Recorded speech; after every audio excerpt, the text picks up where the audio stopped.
C'est vraiment une tour d'ivoire ici. Tu sais, des fois, je dis ça, je suis seul dans ma tour, mais c'est quasiment au sens propre. Là. Bon, je suis tout seul en haut. Ah, voilà, il est là. Comment ça va? Yvan, installe-toi, Yvan. On va fermer la porte. On t'attendait pour se lancer.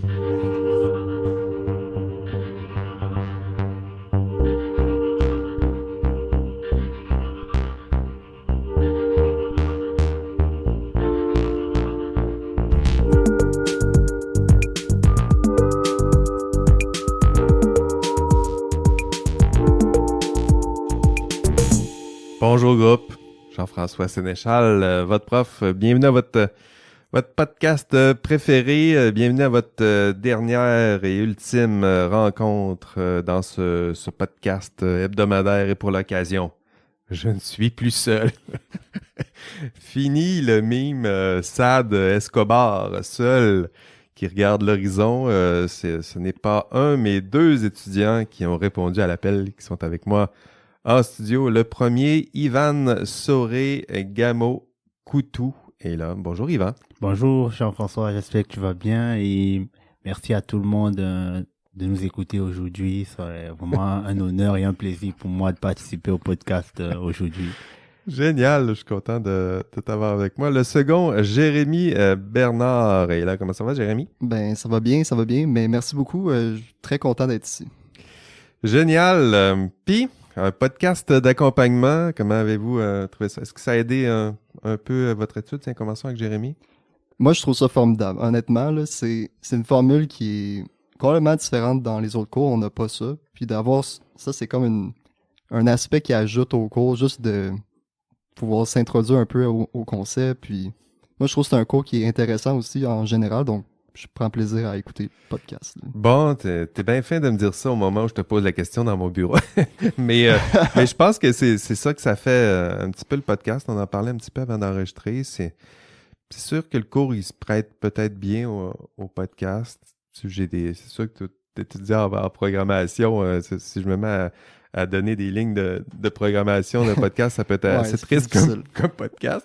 Mais au moins, ça crée un petit lien avec mes étudiants. J'ai commencé, entre autres, pendant la pandémie, essayer de rejoindre mes étudiants à distance. Puis ça a quand même aidé à créer ce lien-là. Maintenant, il y a plusieurs de mes étudiants qui sont à distance. Puis souvent, ceux qui répondent à l'appel comme ça pour enregistrer un podcast comme Jérémy, tu l'as suivi à distance, puis le podcast, pour toi, ça a fait ton affaire. Yvan, de ton côté, est-ce que tu écoutais le podcast? Oui, j'écoutais le podcast à distance et des fois, ça dépendait des heures.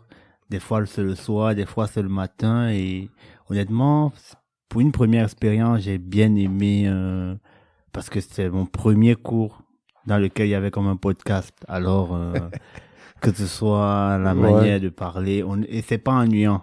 Parce que des fois, écouter dès que tu vois 50 minutes, tu te dis, wow, là. Tu vas avancer rapide et tout, mais non, vraiment, c'est tout que vous prenez le temps. Aujourd'hui, ça se peut que ça soit plus long, là, à 3 comme ça se peut qu'on se perde un petit peu dans nos discussions, puis c'est pas bien grave. Je pense que les étudiants vont aimer ça. Puis vous écoutiez ça où, votre podcast? Jérémy, t'écoutais ça où?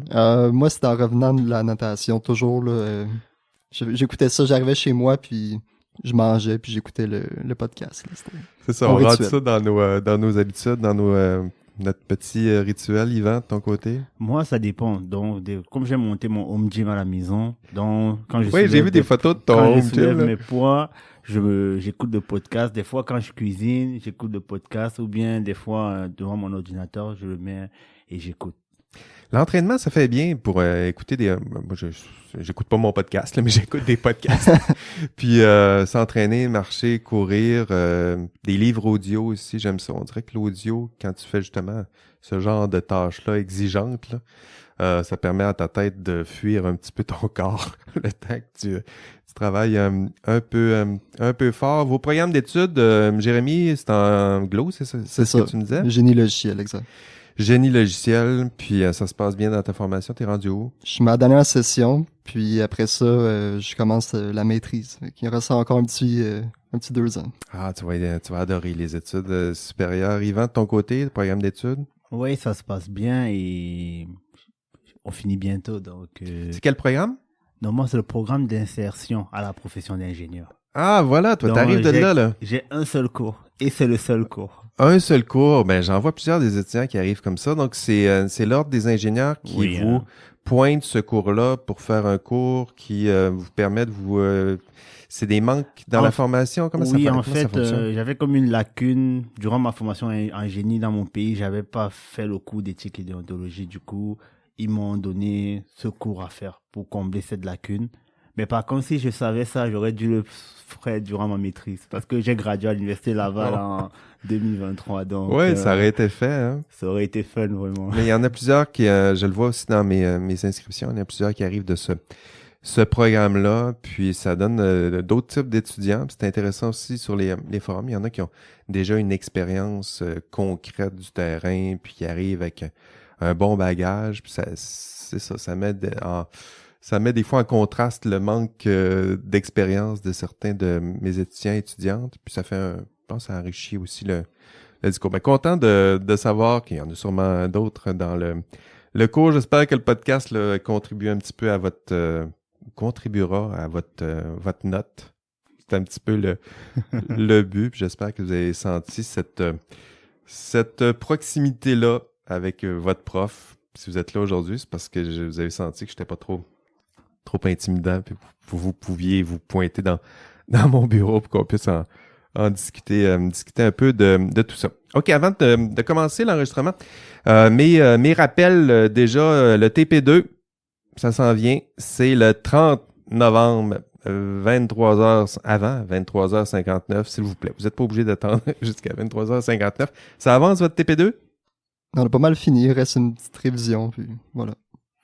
Yes, de ton côté, Yvan? Oui, pareil. Donc, ça reste à mettre en forme. Et j'avais une question aussi. Ben oui. J'ai vu des anciens rapports, il n'y avait pas comme la table de matière ou bien la notation des numéros. Moi, Ouais. je me dis, avec mon équipe, on a envie de mettre ça et mettre comme une Dans petite des table de matières, matière. en fait, plus c'est un document pro, mieux c'est. Là. C'est juste que il n'y a pas d'exigence en tant que tel. J'aime ça être plus souple aussi. Mais de toute façon, vous savez maintenant là, comment rédiger des documents. Il n'y a pas de contraintes sur le type de police, sur le type d'interligne. Puis avant, on donnait tout ça. Puis maintenant, les documents, vous savez rédiger des documents. L'important, c'est que ce soit clair puis que tout y est. D'accord. Sinon, autre rappel, c'est votre examen final. Votre examen final, c'est le 9 décembre.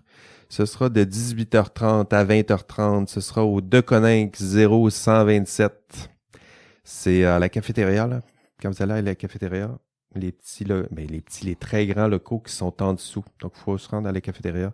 Puis on descend un peu plus bas. Puis pour l'examen, je vais vous transmettre mes consignes quelques jours peut-être avant l'examen là, pour vous faire un aide-mémoire. Là, qu'est-ce qui reste à faire. Puis vous l'avez compris, là, ma pédagogie, c'est assez simple. Là. Prenez chaque objectif de chaque module.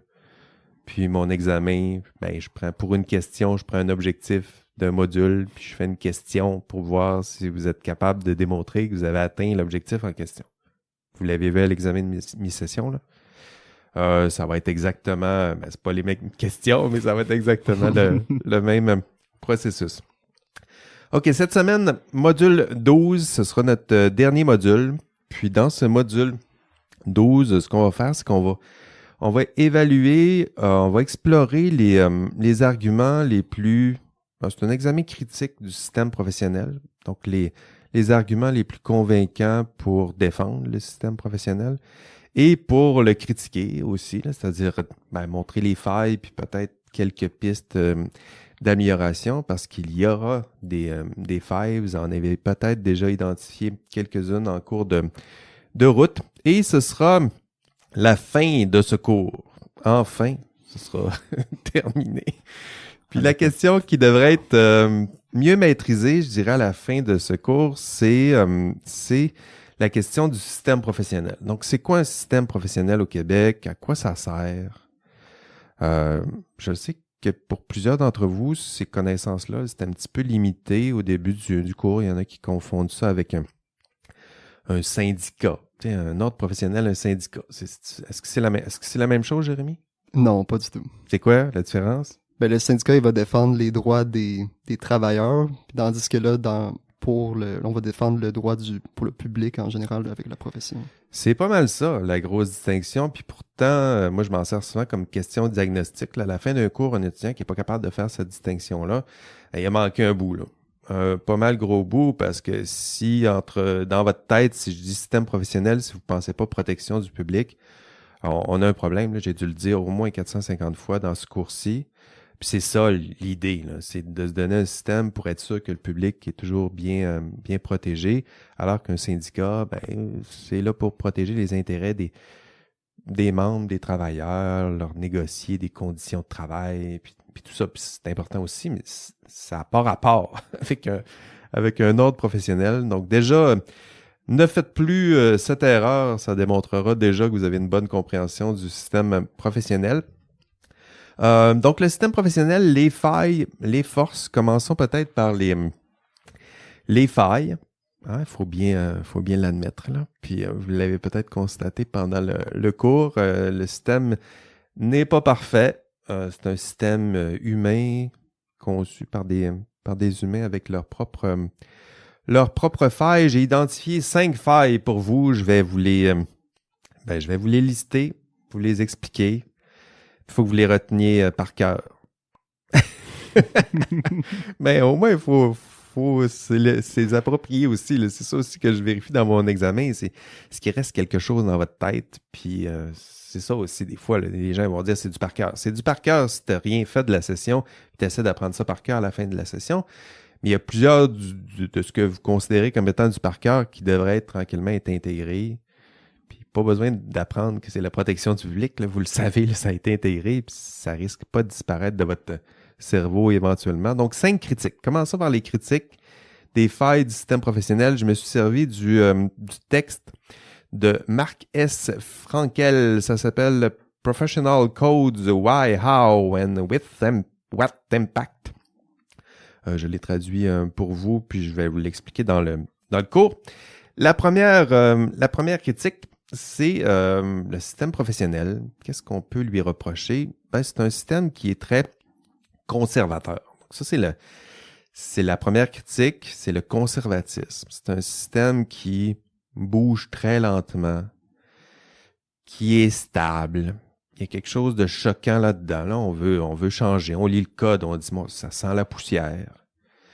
Donc ça, c'est là. Comment on fait pour changer le code? C'est long. Puis, c'est structurellement un petit peu figé dans le temps. Puis ça, il y a quelque chose de choquant, mais en même temps, je vais y revenir plus tard, là, cette force-là, parce que ça sera une force aussi. Plus tard, là, on va parler de stabilité du système. C'est un petit peu ça. Là. Donc, c'est la contrepartie. C'est un système qui est lourd, qui est difficile à changer. C'est compliqué de changer une loi, comme la loi sur les ingénieurs.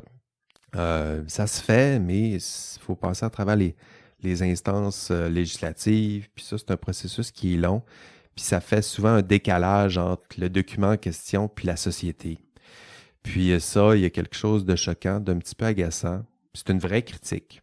Mais en même temps, on pourrait faire ça pour nos chartes, nos normes, nos lois. Ça date souvent d'une époque qui peut être évolue, mais en même temps, ça fait partie de ses forces. Puis ça, on y reviendra plus tard. Mes premières failles, donc, c'est stable, c'est lourd, c'est peu changeant. Conservatisme, c'est comme ça que je l'ai nommé. Deuxième critique, intellectualisme. Ce que je veux dire pour cette critique, c'est que ça vous intéresse pas vraiment, le système professionnel. Ça intéresse surtout des experts comme moi. Ça intéresse surtout celles et ceux qui sont vraiment intensément impliqués dans le système professionnel. Donc, ceux qui en font partie des ordres professionnels, ceux qui organisent des colloques, puis tout ça, là, qui tournent, qui gravitent autour du système professionnel. Donc ça intéresse tout ce beau monde-là, mais ça intéresse peu les principaux concernés. Les professionnels, donc ingénieurs, arpenteurs, géomètres, chimistes, agronomes, on n'entend pas souvent parler de notre ordre professionnel. C'est problématique, puis ça nous intéresse peu, parce que ce qui est problématique, c'est que ça crée une distance entre les professionnels puis le système qui les encadre. Donc souvent, il y a cette distance-là, là. Éventuellement, ça peut nuire au sentiment d'appartenance. Il y a un système qui est là. Puis, je comprends que JF, avec sa gang de juristes, il trippe bien gros là-dessus.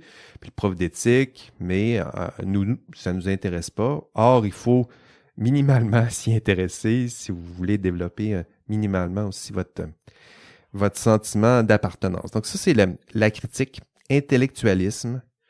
Le fait que c'est un système qui peut parfois un petit peu trop intéresser les intellectuels puis passer les praticiens. Troisième critique, corporatiste, ou corporatisme, c'est comme ça que je l'ai nommé.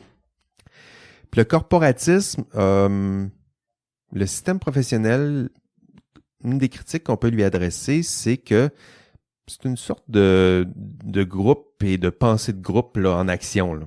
C'est-à-dire que c'est un groupe, il peut être fermé, il peut se créer ses propres petits symptômes de la pensée de groupe, il peut se refermer sur lui-même, il peut ajouter des barrières à la critique externe. On les connaît. Est-ce que vous les connaissez, vos symptômes de la pensée de groupe? Module 10, les symptômes de la pensée de groupe. Pouvez-vous m'en nommer un symptôme de la pensée de groupe? Il y a le echo chamber, je sais pas comment... Bon, les chambres d'écho, c'est l'idée que le groupe se ferme, puis le groupe se crée son propre langage, puis s'isole de plus en plus.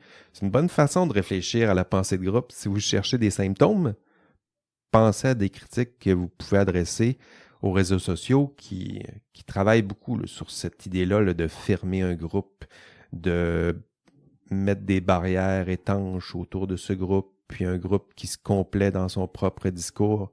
Ces critiques-là, Yvan, là, Oui. vous pouvez les adresser aussi à votre ordre professionnel. Comme n'importe quel groupe, il peut se refermer sur soi. Il peut avoir tendance à défendre les membres du groupe. Pourquoi? Parce qu'ils font partie du groupe. Donc ça, c'est une critique. Il faut défendre les membres du groupe. Pourquoi? Parce qu'ils protègent le public. Ça c'est un lien logique qui fait du sens, là, mais protéger les membres parce qu'ils sont membres, ça, c'est du corporatisme. C'est des forces. Ça fait partie des forces du groupe, là, cette solidarité-là, mais ça peut aussi devenir une faille là, quand le groupe se ferme un petit peu trop puis implose là, sur lui-même. Donc ça, c'est une critique qu'on peut adresser aussi au groupe, la critique corporatiste.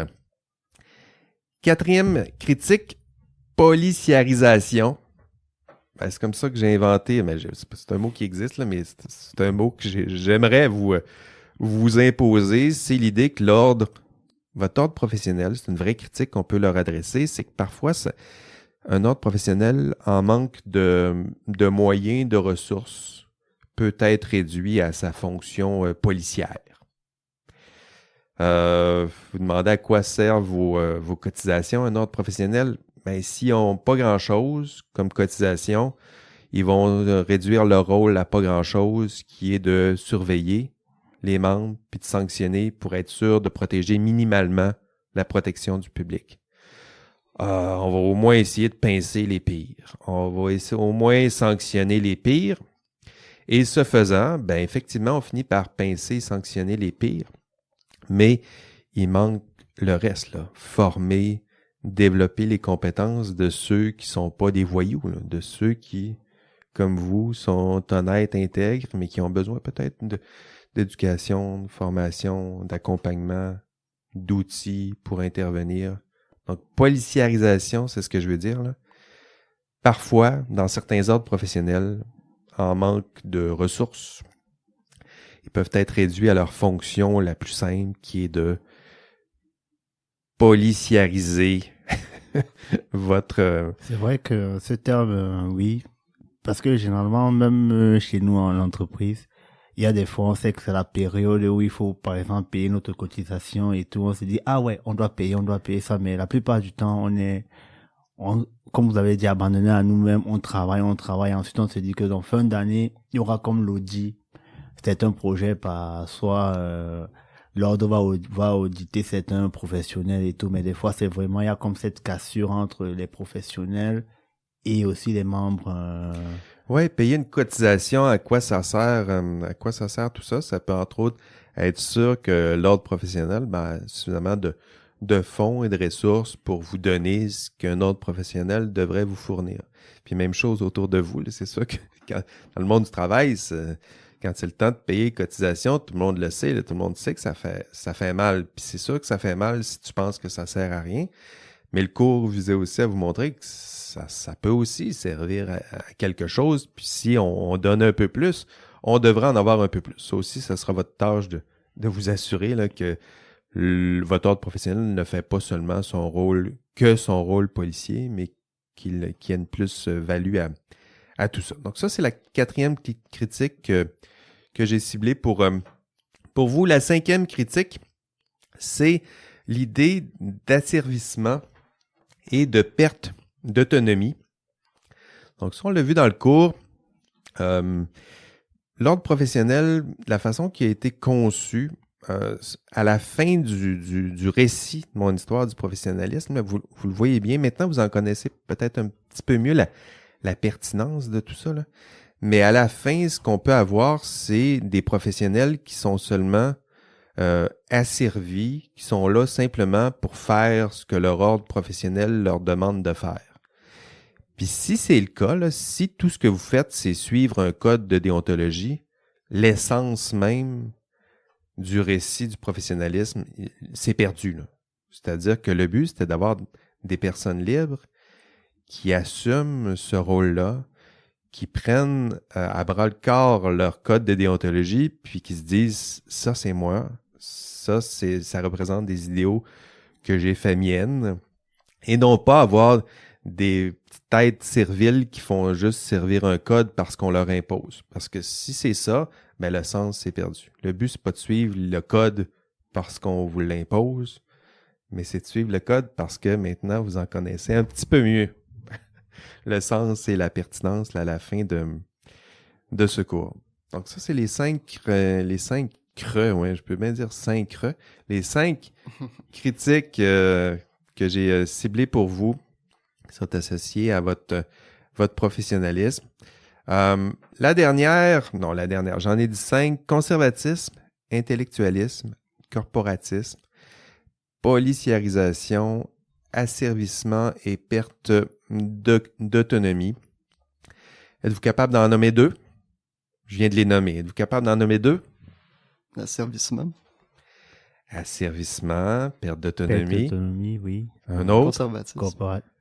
Conservatisme. Yvan? La corporatisation.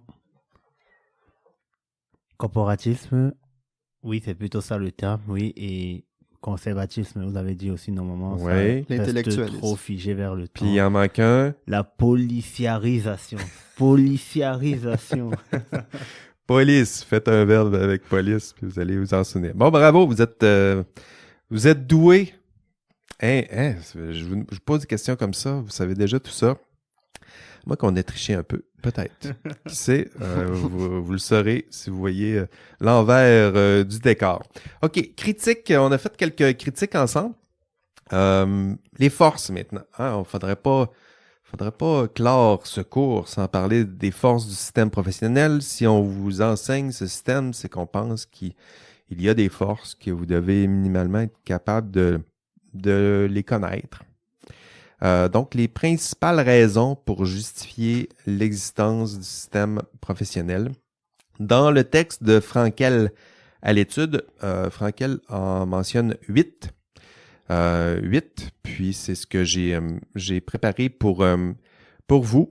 Donc, 8 belles raisons pour justifier l'existence du système professionnel. Première force, ancrage moral. Donc ça, c'est ma façon de le nommer. Ce que je veux dire par là, c'est que le système professionnel, ce que ça sert à vous donner un guide moral commun.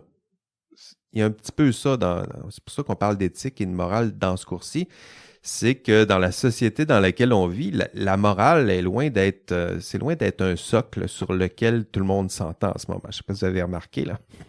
Mais c'est ça. Alors, un code de déontologie, un système professionnel, ça donne quelques valeurs communes, puis idéalement des personnes qui se sont engagées à servir ces valeurs communes-là. Puis si ça ne fait pas partie de vos valeurs, ben vous vous engagez pas envers un autre professionnel parce que c'est ça l'idée.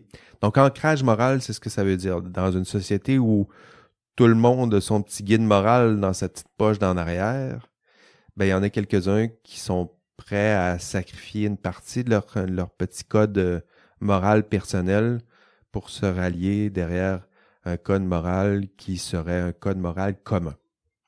Donc, ancrage moral, c'est le premier. Deuxième force, le système professionnel, c'est un système qui, une de ses forces, c'est que ça donne une partie de son pouvoir de contrôle au public. Donc ça, vous l'avez senti aussi dans les explications, dans le cours. Protéger le public, c'est une chose. Hein, on est rendu à 451 fois dans le cours. Donc, protéger le public, c'est quelque chose, mais donner aussi le public une certaine partie du pouvoir. Donc, le fait qu'il y ait un système professionnel, ça permet au public, à moi, par exemple, de faire une plainte à l'endroit d'un ingénieur qui n'a pas respecté son code ou qui, dans ses interventions avec moi ou dans ses opinions aérées, ça me permet pour moi d'avoir des attentes peut-être supérieures envers certains professionnels, de m'assurer qu'il y a une certaine homogénéité aussi dans la profession. Là. C'est pas, si je parle à un professionnel, je m'attends qu'il y ait un minimum de compétences, mais ça me donne une partie du pouvoir. On le voit là, quand ça va mal, le public est très sévère. Là. Vous l'avez vu dans la commission Charbonneau, là, c'est comment ça se fait que des ingénieurs font ça. Bon, que des voyous le fassent, que la mafia le fasse, on s'entend, c'est leur boulot. J'espère que vous voyez les petits guillemets radiophoniques, là, c'est leur boulot. Mais que des professionnels fassent ça, à ta peu. Ça, c'est plus problématique. Donc, des attentes du public à leur endroit, puis une certaine forme de contrôle du public. Ils peuvent faire des plaintes, vous leur êtes redevable, vous devez répondre. Responsabilité, c'est ce que ça veut dire. Là. Vous devez répondre du public et au public. Donc, ça, c'est ce qu'on a vu en classe. Donc, c'est la deuxième force du système professionnel, une certaine forme de contrôle qui est donné au public.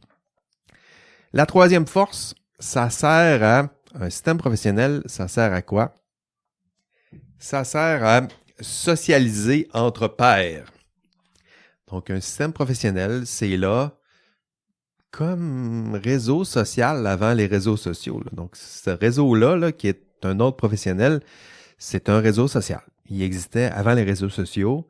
Le but, c'était de vous mettre en lien, partager des expertises, partager des problèmes, partager des solutions aux mêmes problèmes, vous mettre en lien entre vous.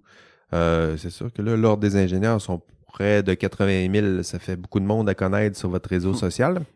Mais en même temps, c'est possible de voir des personnes qui sont plus dans votre champ d'expertise, les retrouver. Un réseau social, donc vous permettre de collaborer, mettre à profit là, des savoirs communs, puis les partager. Donc ça, c'est une de ces forces. C'est là, ça a toujours été là, avant les réseaux sociaux. C'est là encore aujourd'hui, à travers un peu les réseaux sociaux, mais ce n'est pas qu'un réseau social, un autre professionnel, mais c'est là aussi pour... C'est-tu utilisé de nos jours? À quel point c'est utilisé depuis? Ben, peut-être avant, c'était peut-être plus utilisé, ou maintenant, c'est comment? Comme réseau social? Oui. Ça dépend de votre investissement, je dirais. Donc, plus vous êtes proche de votre ordre professionnel, plus il y aura des activités de formation. Il y a des activités de réseautage qui sont organisées. Il y a des congrès, des assemblées, des journées de formation, étant donné que vous avez des obligations de formation continue. Souvent, vos ordres professionnels vont organiser ça.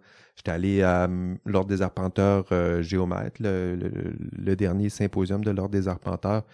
Il y avait peut-être 500 personnes dans la salle avec une formation qui était là. Je donnais une conférence pour cet événement-là, mais ils sont là, sont réunis. Ils parlent, il y a des conférences toute la journée. Donc, ça peut être ça aussi comme réseau social. C'est un réseau social à l'ancienne où on se donne des vraies poignées de main.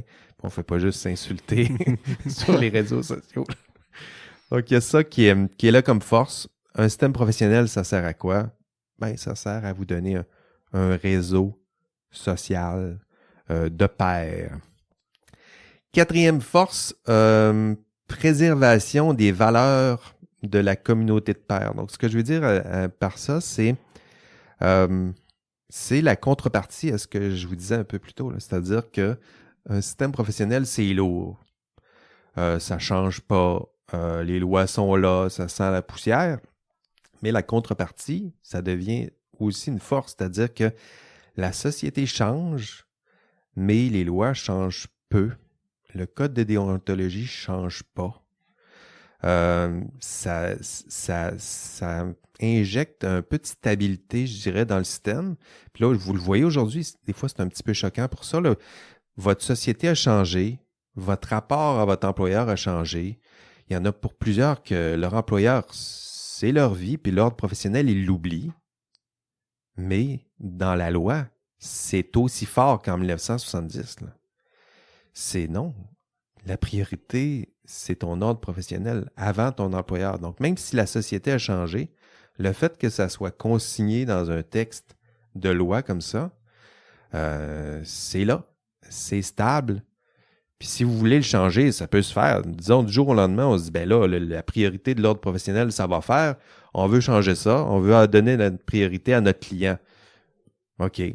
Mais ça va prendre du temps. Parce que pour l'instant, vos pairs, vos prédécesseurs pensaient que c'était bon de d'abord protéger le public, puis de consigner ça dans un texte qui est difficilement changeable, qui s'appelle une loi. Ah, ça peut s'étendre à n'importe quoi, là, une loi, une norme.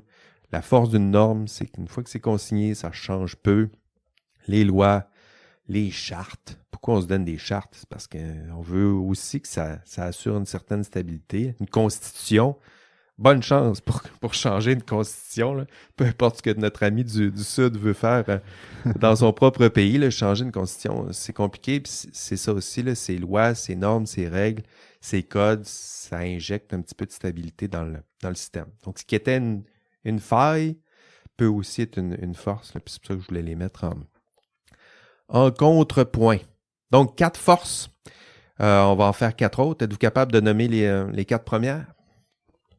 Ben, vas-y. Donc, vous avez parlé au moment de l'ancrage moral. L'ancrage moral. C'est vrai qu'avec ça, au moins, on a comme une sorte de boussole et on sait... En fait, bon, moi, je suis un gamer, du coup, bon, je jouais beaucoup avant, mais ça me rappelle un peu comme le credo des assassins avec des trucs qu'on doit respecter. C'est ça, un credo d'assassin. Là, on donne des codes, puis on s'assujettit, puis on le fait librement. Là. Ouais. Vous pouvez faire partie de cet ordre ou non. Là. Mais une fois qu'on le fait, on assume qu'il y a un code et qu'il y a des valeurs qui accompagnent ça. Donc, ancrage moral. Le réseau de partage. Réseau social avant l'heure, donc réseau de partage entre pairs, autre force que j'ai mentionnée. Moi, vous avez parlé le moment de son, on va dire quoi, son conservatisme. Bon, c'est vrai que c'était comme une faiblesse, mais aussi un genre de force parce qu'avec les changements qu'il y a dans la société, là au moins ça reste un peu figé dans le temps et là, c'est que les gens font des manquements. Ils se disaient que est-ce que ça a changé? Mais non, ça n'a pas changé. Après, quand on les punit, on va les punir tel que prévu par la loi. Oui, ça donne une stabilité. Donc, ce qui était une force, ce qui était une faiblesse peut aussi être une force. Le dernier, c'était évaluation, contrôle du public. Donc, ça aussi, c'est une force. Il en reste 4. Êtes-vous capable d'en faire 4 autres? En fait, je voulais aussi ajouter un point parce que c'est vrai qu'il y a des gens qui ont travaillé dans le côté professionnel et du coup certains ont fini ils étaient en consultation et après ils sont allés maintenant de l'autre côté, donc tu en as maintenant une amélioration des membres de l'ordre, certains qui ont été professionnels, qui ont été sur le terrain. Maintenant quand ils retournent travailler maintenant dans l'ordre, ils voient des points qui peuvent être améliorés et il y a comme des améliorations qui se font parce que je suis abonné à la newsletter de l'ordre des ingénieurs. Des fois, ils nous disent que s'il y a un problème, on doit signaler, on doit discuter, même des suggestions d'amélioration. Que ce soit, vous avez parlé des différents règlements, par exemple, dans le domaine minier. il y a la directive 019. La dernière version était en 2012. Et puis à chaque fois, dès qu'on avait les éléments, que ce soit pour l'installation des digues, des barrages et tout, Ouais. ensuite ils ont sorti la mise à jour en 2025. Vous voyez comment 13 années après, mais au moins Ouais. ça permet en fait de voir que Ça finit par se faire, ça finit par s'améliorer. On a parlé de la commission Charbonneau dans le cours. Ben, vous comprenez qu'un événement comme ça change aussi le système. Puis le système s'améliore, ne devient pas parfait. La loi sur les ingénieurs a intégré tranquillement la profession en informatique. C'est pas un hasard si vous êtes là en ce moment, c'était là, Jérémy. C'est que la loi change, mais la loi prend son temps aussi pour changer. Mais tu as raison, Yvan, là, on peut suivre ça. Quand on suit un ordre professionnel, on voit aussi les dernières mises à jour, puis parfois, ça peut prendre 15 ans, puis on se dit, c'est bien long.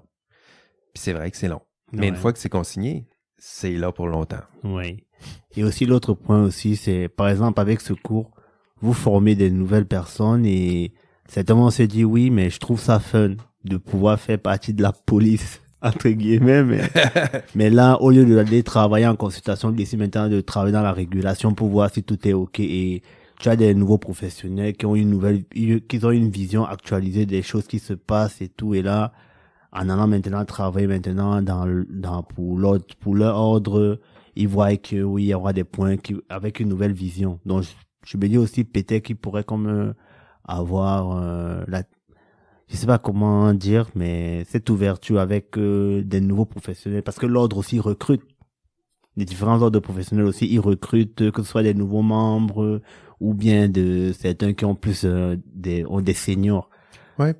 Donc oui, l'ordre professionnel ne cesse de s'améliorer, intègre des nouveaux membres.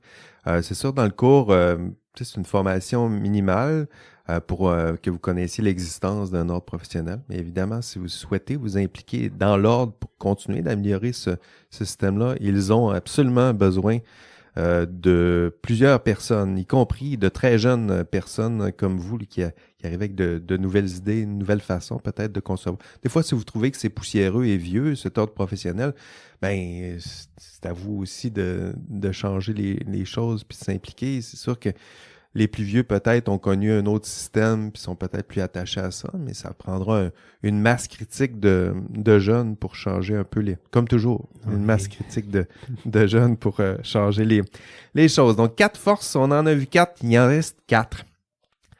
Soyez patients. On est rendu à 43 minutes d'enregistrement, il en reste 4. Cette semaine, les étudiants vont être comme vous. Je peux pas croire que c'est aussi long. Mais voilà. C'est parce qu'on est accompagnés cette semaine, puis c'est normal aussi. Puis en même temps, ça résume plusieurs éléments non seulement du module 12, mais du cours dans son entièreté. Donc, 5e force, à quoi ça sert un système professionnel? Ça sert à sanctionner les manquements. Puis ça, c'est une grosse force parce que imaginez, sans le système professionnel, exclure un professionnel, lui dire, tu sais quoi, tu es ingénieur, mais tu ne seras plus ingénieur parce qu'on en a décidé ainsi, parce que tu as commis une faute, puis c'est fini pour toi. Ça prend des assises juridiques solides là, pour dire à quelqu'un, tu vas arrêter d'exercer une profession. Même si c'est pendant 2 ans, une suspension temporaire. Là. Donc, sanctionner, ça prend des outils normatifs solides, puis de la jurisprudence. Puis on arrive, puis on dit, ben le système, il s'appuie sur un système de loi.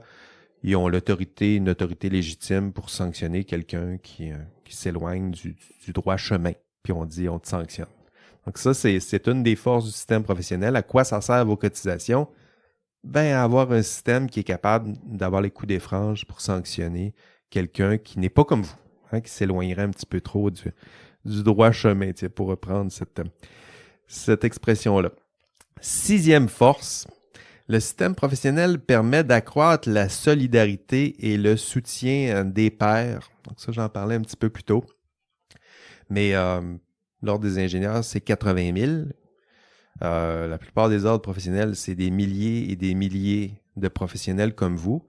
Ben, ça devrait être la force du nombre derrière vous. Hein. Le groupe, ça peut être un problème quand il se referme sur lui-même, mais le groupe, ça peut aussi être une force. Là. C'est 80 000 personnes qui devraient être derrière vous si vous décidez, comme Karen Duhamel, de contester l'autorité en place pour de très bonnes raisons. C'est 80 000 personnes qui se disent, si vous avez un article de votre code que vous voulez suivre puis que votre employeur vous demande de dévier un peu, ça devrait être 80 000 personnes qui sont derrière vous pour vous aider et non pas. Vous rappelez-vous ce qui est arrivé à Karen Duhamel quand elle a demandé de l'aide? Elle s'est fait tabletter. Elle s'est fait tabletter par son employeur, mais elle a demandé de l'aide de son ordre professionnel. Quelle aide lui a fourni son ordre professionnel? Nada. Rien. Rien. Et c'est aussi ça, en fait. Ça, c'est pas là ce qui est le plus choquant, là. Oui. Mais c'est pour ça qu'en fait, maintenant, les choses, au moins, s'améliorent avec le temps. Parce que... Il fallait, puis ça s'est effectivement amélioré, mais vous imaginez à l'époque, là, quand on voyait un témoignage de quelqu'un, un ingénieur qui dit « Qu'est-ce que vous avez eu comme soutien? » Puis elle dit « Zéro comme dans Ouellette. » C'est une expression québécoise, là. Zéro comme dans Ouellette, ça veut dire « Tiens, zéro à rien, un beau haut comme dans Ouellette. » Puis ça, c'est un problème. Parce que maintenant, vous connaissez le système, là. C'est un système qui est là pour aider. Pas supposé de se sentir impuissant de rien pouvoir faire. Non, puis d'avoir l'impression, il faudrait toujours avoir l'impression qu'on a ces 80 000 membres-là derrière nous, l'autorité, une autorité légitime qui est là pour vous défendre, peut-être pas pour payer tout pour vous, mais au moins vous donner quelques services, du soutien minimal là, pour vous accompagner là-dedans. Donc, soutien des pairs, solidarité. Mais j'avais une question. J'avais aussi posé ma question à la dame de l'OIQ de la dernière fois. Vous dites, mais finalement, le cas de Karen Duhamel, on avait sanctionné Monsieur Seberidjan, mais les membres de l'ordre qui étaient en charge du dossier, est-ce qu'il y a eu comme une répercussion sur eux à l'époque parce qu'ils avaient minimisé le problème ou bien ça, on ne sait pas?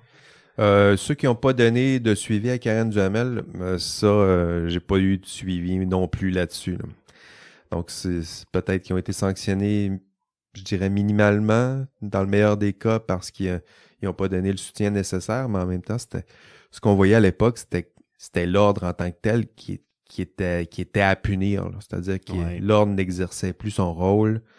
L'ordre était...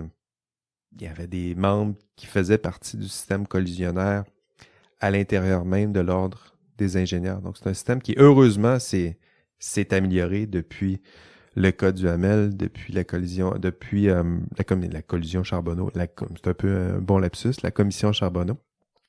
Donc, ça s'améliore. C'est loin d'être parfait, mais évidemment, vous plongez pas dans le même système que le système qui est en place. Et ça peut aussi être le point, alors que si c'est que tu vois que même ton ordre a un manquement et qu'il a commis une faute, tu peux porter plainte à ton ordre. Oui, ben c'était le problème à l'époque. C'est pas pour rien que le législateur est intervenu, c'est que, je vous disais, ça donne une petite partie de pouvoir au public, mais quand le public se plaint à un ordre professionnel qui lui-même est corrompu, vicié, on a un très lourd problème dans notre société. Donc ça, ça fait partie des enjeux. Faudrait pas que ça se reproduise trop souvent dans l'histoire du professionnalisme, sinon la confiance du public, elle risque de disparaître. Septième force, on avance. Septième force du système professionnel, résoudre des conflits entre pairs. Donc j'en parlais un peu plus tôt. Chaque membre arrive avec son petit code de valeurs. Ça se peut qu'autour de vous, les pairs n'aient pas les mêmes interprétations que vous à propos de leur code de déontologie professionnelle. On a parlé en classe du conflit d'intérêts, par exemple. Ben, vous voyez bien, vous irez voir les forums, là, que dans les forums, c'est pas tout le monde qui s'entend exactement sur c'est quoi un conflit d'intérêts, même si j'ai donné une définition, là. Il y en a plusieurs qui ont une interprétation un petit peu plus souple du conflit d'intérêts, tant mieux. Mais éventuellement, ça va être entre vous que ça va se résoudre. Moi, j'ai donné ma partie de contenu théorique. Maintenant, c'est les professionnels qui doivent gérer ça entre eux. Puis si vous voyez un professionnel, vous vous dites ça se fait pas. Puis le professionnel à côté de vous dit oui, ça se fait. Ben celui qui va trancher pour ce genre de pratique-là, ça va être votre ordre professionnel. Donc, ça peut être aussi une des forces, le donner un lieu. Avant de mettre le système d'alarme puis d'aller voir Infoman puis Enquête, là, on peut se dire on va essayer de résoudre ce problème-là à l'interne entre professionnels de bonne foi, évidemment, mais ça fait partie des les forces, leur donner un lieu puis des outils pour résoudre ce genre de tension-là. C'est pour cultiver le doute un peu, savoir comme est-ce que c'est vraiment un problème ou est-ce que c'est vraiment ou c'est correct finalement. Oui, puis ça, il faut maintenir ça. C'est pour ça que les codes, les énoncés sont un petit peu englobants et généraux, là, pour vous laisser aussi une place à l'interprétation. Là. C'est ça aussi. Respecter la liberté de ces professionnels, c'est qu'ils sont capables d'exercer un jugement, on va pas tout leur dire, mais en même temps, ça se peut qu'un jugement d'un soit en opposition au jugement de l'autre, puis là, éventuellement, il faudra trancher. Au lieu de faire un conflit sur la place publique, ce genre de tension-là, ça peut se résoudre à l'interne. Donc, la 7e force, c'était résolution des conflits entre pairs.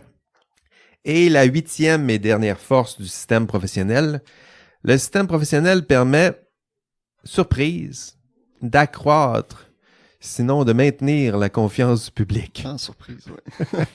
Ben, c'est ça, c'est une des forces, puis c'est pour ça qu'on a mis en place ce système-là. C'est pour que, non seulement que ça protège le public, mais ça maintienne cette confiance-là entre le public et ses professionnels, puis que ça assure, si le système fonctionne bien, si toutes ces forces-là sont cumulées, on a un système qui devrait idéalement mieux protéger le public, ou minimalement, constamment, sans cesse accroître cette protection du public, et non pas se retrouver dans un système où on part dans l'autre sens. Voilà, ça c'était les 8 forces. Êtes-vous capable de me résumer les 4 dernières qu'on a vues ensemble? Donc, vous avez parlé d'accroître la confiance du public.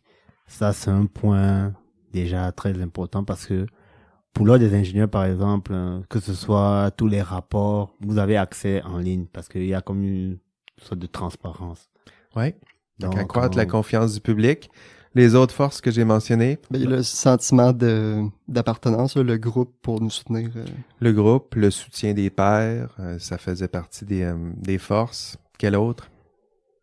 Normalement, vous avez aussi dit relever les manquements.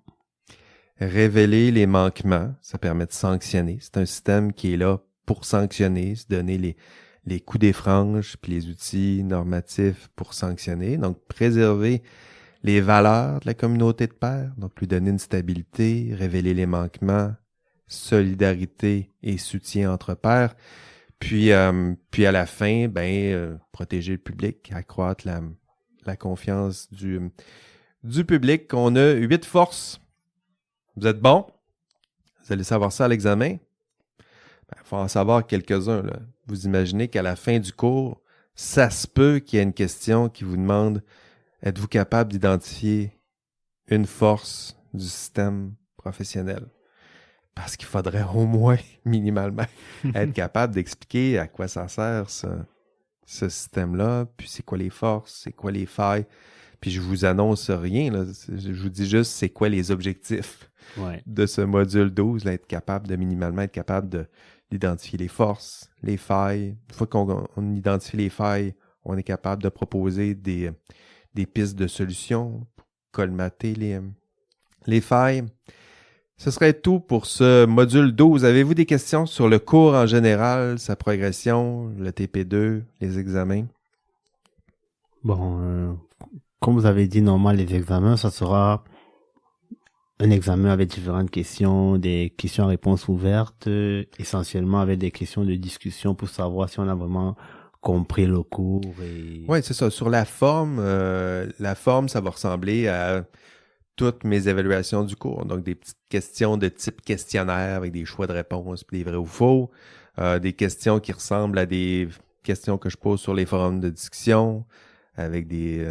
alors, il faut un petit peu expliquer, puis pas juste poser notre question à ChatGPT, mais être capable d'expliquer vraiment ce qu'on pense en classe quand on n'a pas de ChatGPT à côté de nous. Des questions ouvertes, des questions...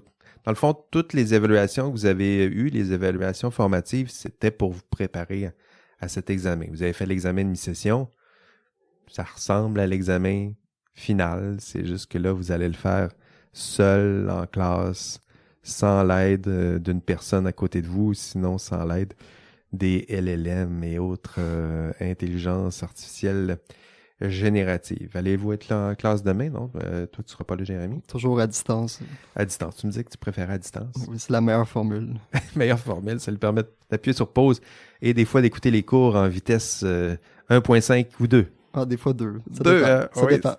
C'est ça que je parle lentement en classe. Est-ce que tu vas être là en classe? Je vais l'écouter de manière synchrone. Parce que je suis en mode hybride de travail. Et du coup, mardi, je suis en télétravail full et là, j'ai la possibilité d'avoir Donc, c'est possible d'être en télétravail et d'écouter le cours en même temps? En fait, je mets mon travail en pause pour écouter le cours, mais là, je finis plus tard. Voilà. C'est ça que je fais généralement le mardi. Bien, vous en êtes bien sorti, Yvan. J'essaie de vous prendre. Là. Ah non, il travaille pas, il écoute son cours. Ben, il travaille, il fait son cours. OK, ben merci à vous. Merci d'avoir suivi le cours à votre manière. C'est intéressant de voir ça aussi. En classe demain, pour plusieurs. À distance, asynchrone, c'est possible. À distance, synchrone, c'est pour ça qu'on a conçu un cours commodal. Ils étaient 2 avec moi cette semaine. J'avais Yvan Soré-Gamo-Coutou est avec moi. Merci, Yvan. Ça fait plaisir. Et Jérémy Bernard est avec moi. Merci, Jérémy. Ben, merci beaucoup de l'opportunité. C'était plaisant. Content que ça vous ait plu. À vous tous et toutes, excellente semaine. Si on se revoit pas demain, bonne fin de TP2. Bonne étude. On se revoit tous et toutes en classe pour votre examen final. Ce sera nos derniers mots pour cette saison du podcast FI 3900 automne 2025. Allez, au revoir. L'indice. Ah, l'indice, c'est vrai. Semaine. J'ai pas dit l'indice. Je vais mettre mon petit son. Policiarisation. Ah, c'est ce que vous proposez, un peu. L'indice cette semaine, ce sera Policiarisation. policiarisation. Fin de l'indice.